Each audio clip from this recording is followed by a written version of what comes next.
Everybody wants to make him kneel. One of his cellmates hits his leg, but instead of being scared, Park starts laughing frantically. That makes the men kind of angry, and they start beating him up. The next day, Park has a visit. His visitor is none other than Sue. She tells him some news, that she is going to attend university, but there is something more. Chine has offered to pay for her studies without asking anything in return. That is because Sue was the one to call the police that night, when Park was about to kill Gun.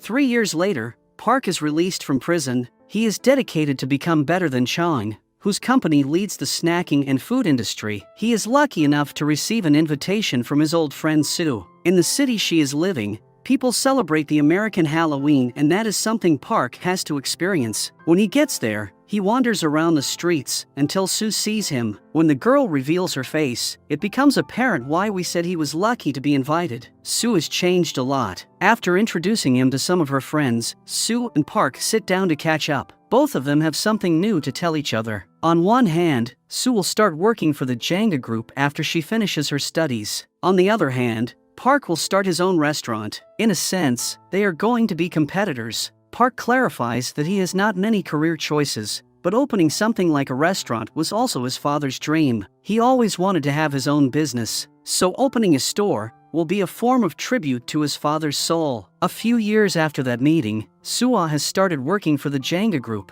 She is about to leave for a meeting with a store manager at one of Jenga's pubs downtown, but she is surprised to see that Park is opening his own pub right next to it. The guy has been right about his plans. He is finally opening his own restaurant. The two of them stare endlessly at each other, but Park still does not get a real date with her. In the meantime, a group of female bullies are picking on a girl. The leader of the bully group does not like the other girl's meal, and she messes up with her. She calls the girl an idiot, and even proclaims that she will write that word on her forehead so everybody knows it. This bully girl is the daughter of a cop and seems to be having an easy time at school, just like Gun had in the past. While she picks up a pen to write the bad word on the girl's face, another girl named Jo wakes up and grabs her phone. In reality, she has been just pretending she is asleep in order to get the chance to record everything. Indeed, she records them and uploads the recording on social media. The video goes viral on the web and countless of people comment on it. Soon, Jo becomes a social media sensation and acquires lots of followers. One night, Jo is confronted by the bully girl's mother,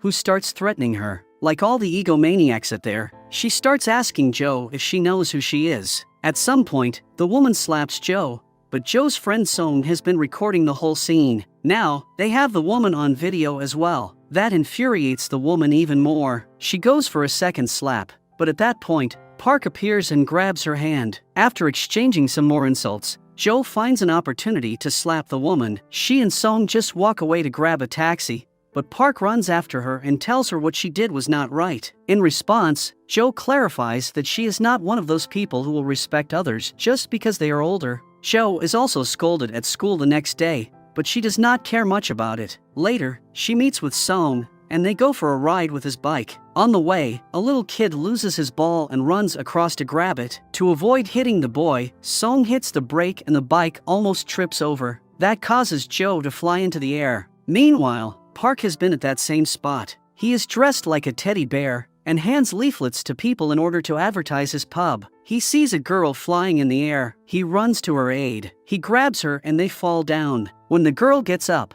Park realizes that she is the girl he accidentally met yesterday. While the two of them have some chit-chat, Park passes out. He is transferred to the hospital. It's not like he was hurt, but he rather was super tired. Park wakes up in the hospital, and Song thanks him for helping his friend. After some conversation, Park tells them that if they want to thank him, they should visit his pub. However, the young kids go out clubbing. Then, they return into town and visit a pub, not Park's pub. In fact, the pub they have visited is one of those that belong to the Jenga group. However, the law states underage people are not allowed in these pubs. Sue happens to be there that night, and she checks their IDs, telling them to return once they graduate high school. Then, the kids go to Park's pub and they are the only visitors. While Park leaves to take a look around at how the other pubs are doing, he tells his employee to check their IDs. The employee does check their IDs, but he also thinks about not having enough clients, so he allows them to stay. While Park wanders around the street, he meets with Sue and they start discussing business. Park knows lots of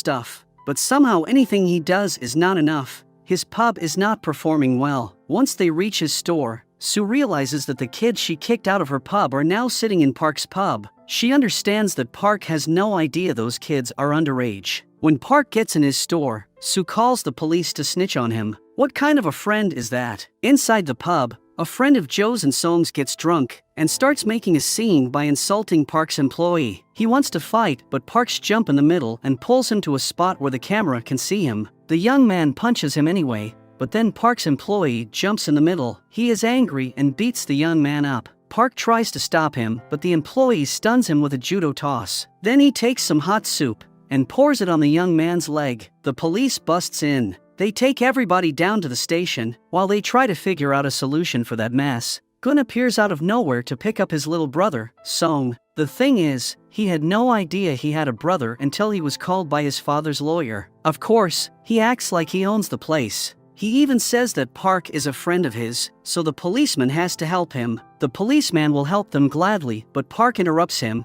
and comments that he does not need or want any kind of favors. He claims policemen and women need to be the fairest people in a society. Park runs outside. Joe runs after him so they can have a talk. However, Park is not in the mood and turns around to walk away. But then, Gun runs after him and tries to play mind games with him. Gun taunts him to beat him up again, because he knows Park hates him and blames his father's death on him. Park remains calm and turns the tables on Gun by saying that the day he was imprisoned, he made a 15-year plan that also involves his assassination. So he has to be ready about that because the day will come sooner or later. After the events in the police station, a flashback shows the backstory of Park and his employee, Choi. The two of them had met in prison when they served time together. 2 years later, Joe has become an adult. She is spending some time outside with some people she knows. She does not actually like them, but she just wanted to be outside and have a drink. A guy from the group likes her and tries to flirt with her, but Joe is not interested and walks away. The man follows her and insists they spend some more time together,